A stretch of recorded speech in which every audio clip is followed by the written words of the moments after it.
What's going on, guys? Welcome back to B Wayne Presents, sponsored by Promarketize, of course. Don't just advertise, Promarketize. I'm your host, B Wayne. I am here today with Miss Jerry. How are you, Jerry? I am quite lovely today. Thank you. Glad to hear it. Glad to hear it. How's your week been so far? It's midweek hump day. How are you? Oh, thank God. We're almost like midway to the weekend. So, just like many people across the country, I'm just holding on. You just hold on. Just holding I understand what you mean, and we a will lot of get stress. around to that. Let's get it started by giving everybody your name, age, and where you're located. Okay, so my name is Jerry, and I'm named after my father.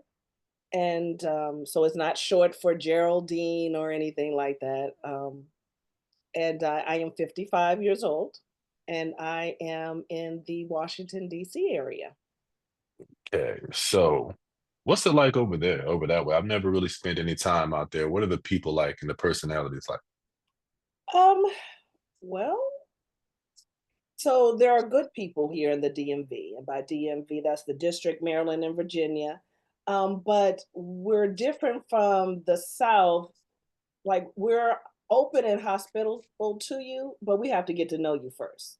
I So dig it. first, we give you the side eye, and then we give you the love. We bring you on in. Nothing wrong with that. I see you have an emblem back there behind you, DITR. What does that stand for? What does that represent? So that is my interior decorating company, Diamond in the Rough Design. Very cool. How long have you been in interior design? So for about 5 years now, I had been doing it for free for family and friends for years, but during the pandemic, I decided that let me start my own business. Congratulations. Thank you. I love it. It is my passion, interior design. Now, what would you say to someone who is interested in pursuing their passions, but they're fearful or they don't know if the time is right or there are naysayers in their lives saying that they couldn't or shouldn't? What would you say to them? There's never going to be the perfect time. And what better time is spent, but something that is your passion. And I would just say start slow. Like this is something that I do on the side.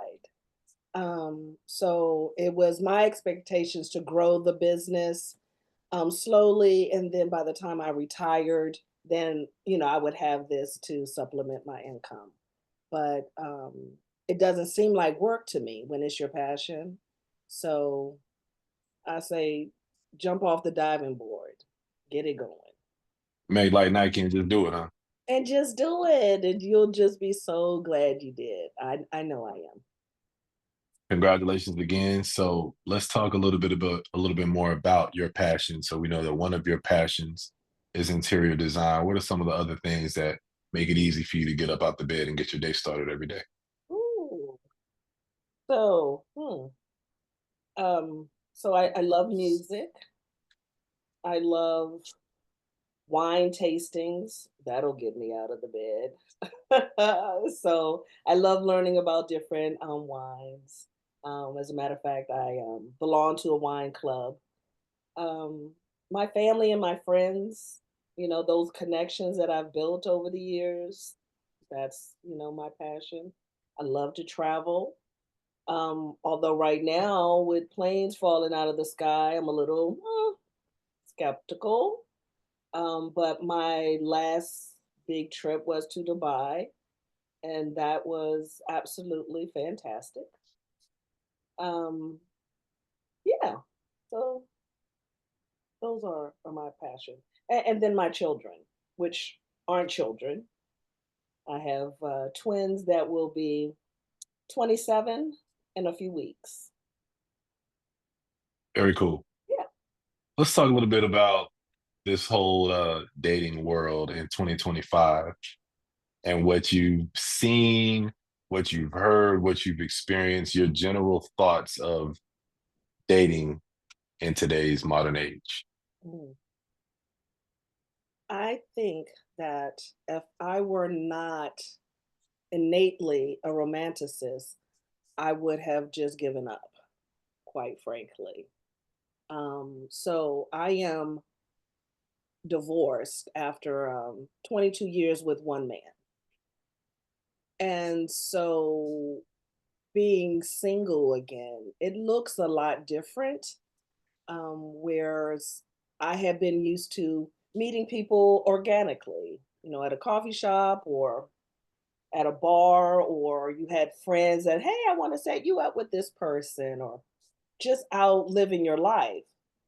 But it seems today that men just are comfortable with just staring. And someone that's raised by Southerners, more demure. And so, I Not that word. I thought we left that word back in 24. no, I'm holding on to it because I again, see. I was, raised by Southerners. I smile and you wait for the man to approach. And I think that for me, online dating seems cold.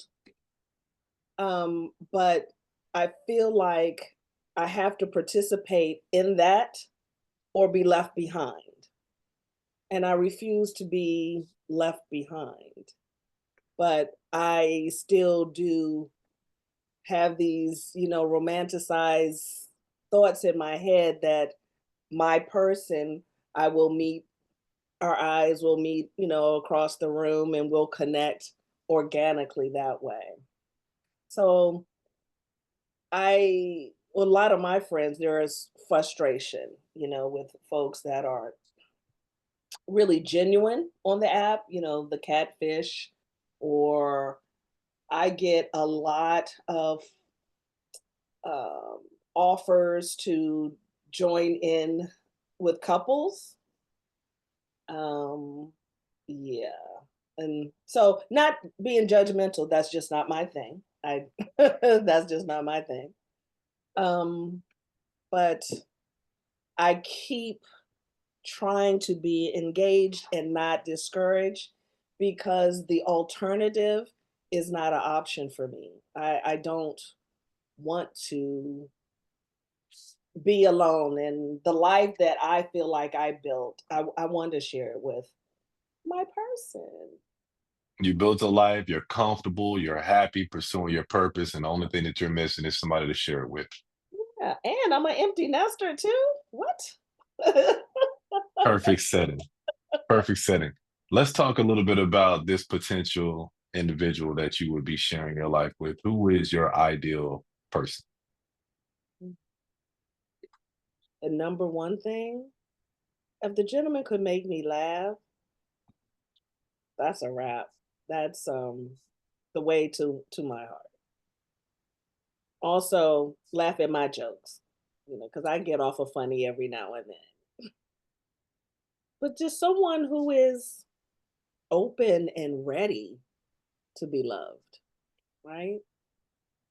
Someone that is confident enough to know that they deserve me, Mm, right? That's what that's what I'm looking for. So I don't really have this list. It has to be 6'2" or, you know, this, but just someone who is genuine and open and social and that we can talk and it not be forced. You know what I mean? But building something organically. he must feel that he deserves it. The chemistry and compatibility are either there or they're not there. Yes. Yes. Yes. What So I've what's met some nice people, but there was no, chemistry, and then I've met, some people that have just not had good intentions. So, a little strange. you got a dating story? Oh, well, a couple. So one, and I think this story made me get off the apps for a while. Gentlemen, we had been talking, for a few weeks and finally decided to meet. We're going to meet for brunch. He said, "Oh, he wanted to meet into DC, but I didn't want to drive into the city at the time, so he found a place that was a little closer for me, which I appreciated. We were, talking. Okay, I'm getting ready. I head out there. I'm a very punctual person. On time is late for me. So, I get there, put our name on the list, and I'm waiting and I'm waiting. And he's not showing up. I'm calling, he's not answering. And then I go back onto the Facebook thing where Facebook has sent me a message saying that they had deleted his account, that it was, I forget the words that they had used, but it was some kind of scam account. And I thought, like, what was the purpose of that? To get me all the way, out of my house. And then I thought, I don't really know what this person looks like. What if they're watching me, waiting for me to, get in my car or follow me home? So that kind of spooked me out a little bit. Mm. Yeah, yeah. Because there are bad actors out here. And, Oh, absolutely. we try to Absolutely. be as safe as possible. And then the other one, met this guy online and happened to be a fraternity brother of mine. Um, I'm a Delta. He was a Q. And we really hit it off. Went to an Shout out to the Qs and the Deltas. thank you. Shout Um, out to the fraternities and sororities. D9.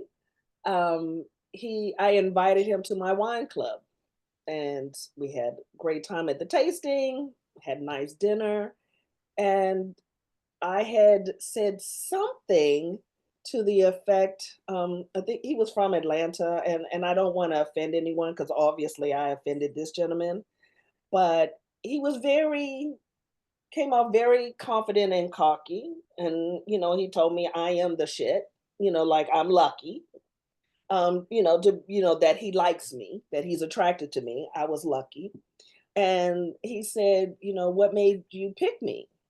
And I said, "Well, I almost skipped over you when I saw that you were from Atlanta." And I, you know, because and I don't know because I've never been to Atlanta, but I hear there are a lot of black men on the DL. And then the whole date just flipped, and he became really dark. And that date ended abruptly, and he asked if he could walk me to the car, but I was like very afraid, like I had Mm. struck some kind of nerve with him. So perhaps he was looking for a beard and not a real relationship, because I didn't understand why he got so upset. Mm. Got to be careful. Yeah. Got So to be careful. Has your, I guess because you still, at your heart, like you said, you are a romantic. How have you kept yourself from becoming cynical when it comes to dating and relationships with how things have changed? How have you kept yourself grounded and hopeful for something positive and substantial? um hmm, few things. One, I am surrounded by praying women, right? So having a good support system and keeping each other uplifted, that's number one. Um, Also, I have, after my marriage ended, I feel like God didn't bring me through all of that to leave me. So I have faith. That's, my faith in that what is for me will be for me. And it is not me to question the time. But in the midst of all of that, I have, been just living life. I'm a federal contractor, so I've built a good career. I have built a good, solid business that I can manage. I also am a new author. I have a book that's coming out this summer. I In addition also to being a twin mom, I'm an autism mom. And that has led me, I'm also an autism advocate. and I counsel families in the DMV to help them connect them with the right resources and support and share my story. So, and just enjoying my friends, getting out, trying new restaurants and going to concerts and traveling the world. So in the midst while I'm waiting for my person to find me, I'm still enjoying my life. You're So staying purposeful. yeah, so how could, you know, that and doing that, that prevents me from being bitter or sad, you know? Not to say that that isn't lonely in that, because, when I'm surrounded by all these friends, I can't say that I'm lonely, but lonely for in the man woman sense, right? So I just believe. So I just believe. You brought up faith, Hebrews 11. Now, faith is the substance of things hoped for, the evidence of things not seen. Have to maintain faith. You have a book coming out. Yes. Let's talk about your book. So my book is about my journey with raising the twins, one of which is on the autism spectrum. I have a son and a daughter. It is my son Dwight. And just our journey in raising them and advocating for my son in the midst of a very toxic and abusive marriage and coming out on the other side of it and surviving. And the title of the book is The Reason I Breathe. And the twins literally are the reason that I breathe. Amen. Yeah. And when is the book coming out? This summer. Congratulations. Thank you. Thank you. I'm Awesome. very excited about it. Are you going to be discussing some of what you went through in your marriage in the Oh, book? absolutely. Absolutely. I did it because I needed to purge, right? When I decided to leave the marriage, that changed my family dynamic. It changed our lives. And of course, I had guilt of with that, with leaving. I felt guilt about how my ex-husband cut himself out of the children's life. Um, but one, I know that I had stayed, one of us would be dead. And two, I wrote this book because his, where he lacked, that wasn't my burden to carry. And so I poured all of that into these pages to get all of those hurts and disappointments just to get it off of me and just be free of it. What would you want to say to someone, a young lady in particular, who has just gotten out of a marriage or a long-term relationship where she's been abused, where she's had to deal with someone who is toxic, and she's alone and doesn't know where to begin, and all she knows is what she went through with that man, and she's starting over on her own. What would you say to her? Mm. Ooh, I would tell her, in the words of President Obama, yes, you can. And it just takes one step in front of the other.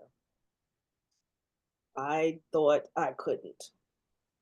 Having these kids, one with a disability, but you have to think that either you're going to raise your family and be safe on your own, starting over, or you're going to be dead, or you're just going to be dead. And then where will your children be? And I had to realize that in the end for me, because my ex-husband, he was this very successful businessman and we lived this life. At the end of the day, the children preferred a more peaceful, secure life without all of the bells and whistles, right?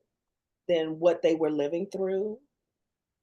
And then with that, they have enjoyed me on my comeback because it everything I lost, I came back. It came back to me, and it's mine, and no one can take it or has anything to hold over my head to threaten me, right? And that space feels good. And it took a minute. It took a minute. It took a minute, but I'm here and I Amen. rise from the ashes. You have an autistic son. Now, either autism doesn't work like I thought it did, or twins doesn't work like I thought it did. Because as crazy as this sounds, I'm I'm I'm fascinated by the fact that one of the twins is autistic and the other is not. So I guess twins don't necessarily share everything in common, or how autism occurs is I'm just completely ignorant to it. So they are not identical twins, It's okay. right? Fraternal twins. So Okay, got fraternal, it. they're a boy and a girl. So two You did separate say that. You did paths. say that. Apologies. Right? Okay. Okay. So that is why. And I, Okay. have friends that have identical. I have a friend that has identical boys and identical girls, and both sets are on the spectrum. So, but they're Okay. identical. That's the difference. So that's how you have a set of twins and one is autistic and one is not. All Yeah. right, makes sense now. So forgive me for not catching that. So let me ask you this then. What would you want to say? Because I've come across a lot of people. I actually have a grandson on the spectrum.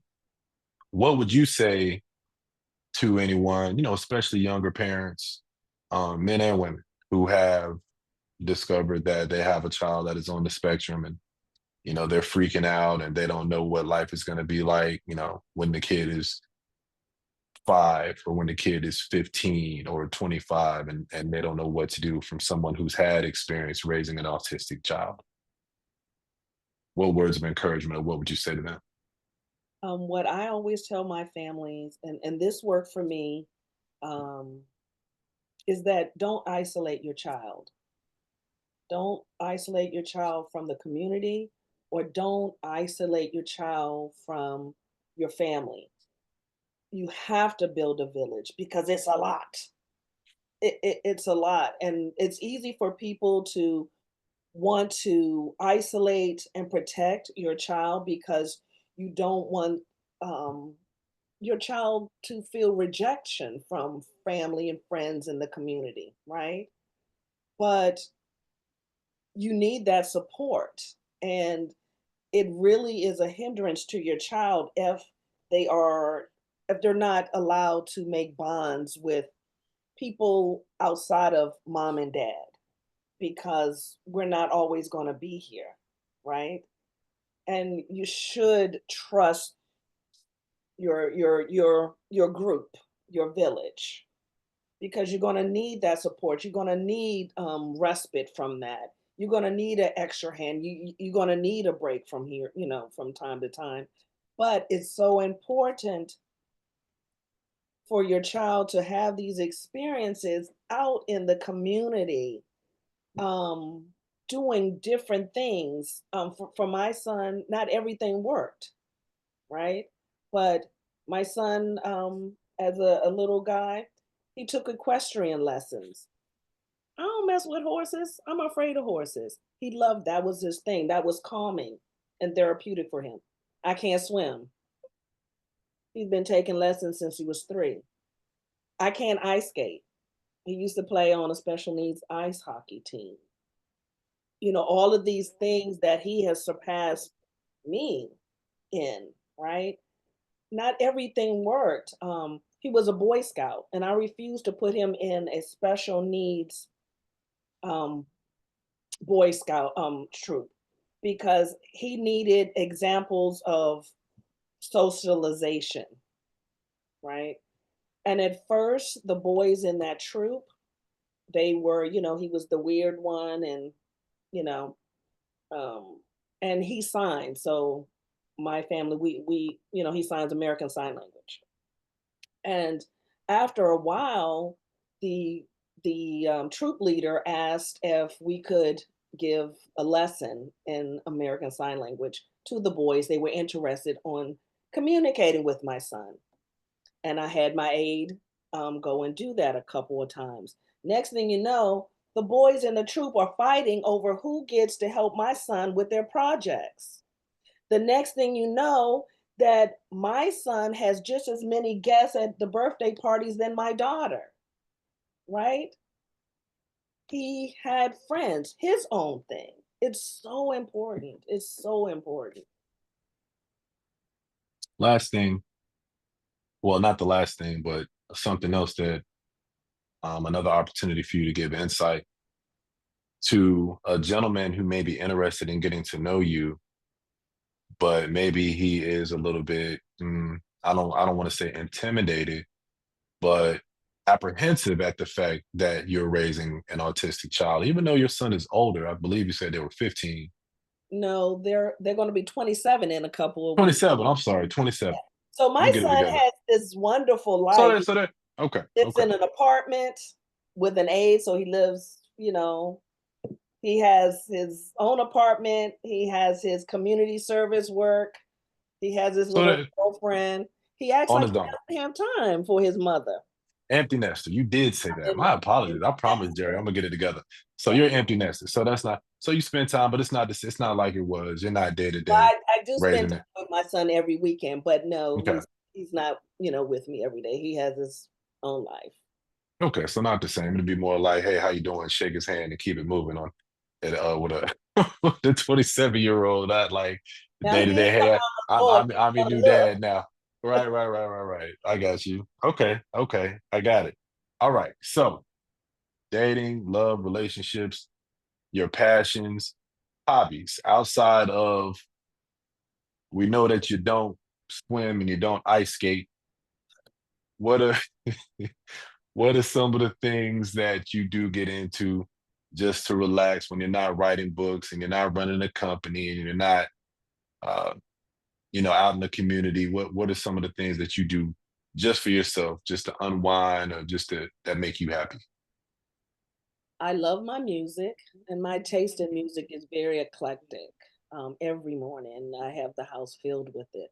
I walk 3 miles every day. That's very relaxing. It kind of gets my heart racing in the day. And I love to garden. Oh, and I love to shoot pool. Although I'm a better, Ah, love to shoot pool, but I'm a better shit talker than pool player. But don't I can, aren't the two get down supposed a to go hand in hand? You can't. You're not really supposed to be talking junk and be bad at playing, right? I didn't say bad. Okay, okay. I said I'm a You all right? better Okay, talker, I got it. but I can get down with my stick. I bet you can. All right, okay. So Love you shoot like to pool. find somebody else that might want to get out there and shoot some pool with you from time to time. Yes, yes, I have a table here in the house. I play. Last thing, and I'm gonna get you out of here so you can get back to diamond in the rough interior design, making your money and growing your business and pursuing your purpose and passions. What would you want to say to someone, whether a potential suitor or interested, any young ladies who are listening, anyone that, last words or something very important to you that you would want everyone to know about you specifically? Mm, That think I've gotten to a point in my life that trying to be perfect, I have put that down. That's exhausting. I am not perfect. I want someone to see me as that, not perfect. I want to receive folks that aren't perfect, but perfect for each other. Um, I am just my authentic self, good, bad, and ugly, not perfect. And I think I have learned to forgive myself for falling short when I do. But where I don't fall short is trust and loyalty and kindness and empathy, right? So, yeah, to come as you are and receive me as I am. Simple enough. Yep. You heard it, fellas. Her information will be in the description. Go ahead and plug your book and your company once again. I'm going to have that information. I'm going to get that information from you, and that'll all be in the description as well. But Yeah. go ahead and plug your company and your book one more time before I get you out of here, Jerry. So the name of my interior decorating company is Diamond in the Rough Design, where we like to create spaces that evoke emotions. And the name of my book is The Reason I Breathe: My Journey with Autism Against All Odds. Looking forward to it. It's going to be a bestseller, and we speak that in the name of Jesus. Your company is going to continue to grow and be successful and prosperous as well. You can get in contact. All the information will be in the description. Thank you so much for your time, Jerry. Thank you. It's been a pleasure. The pleasure is mine.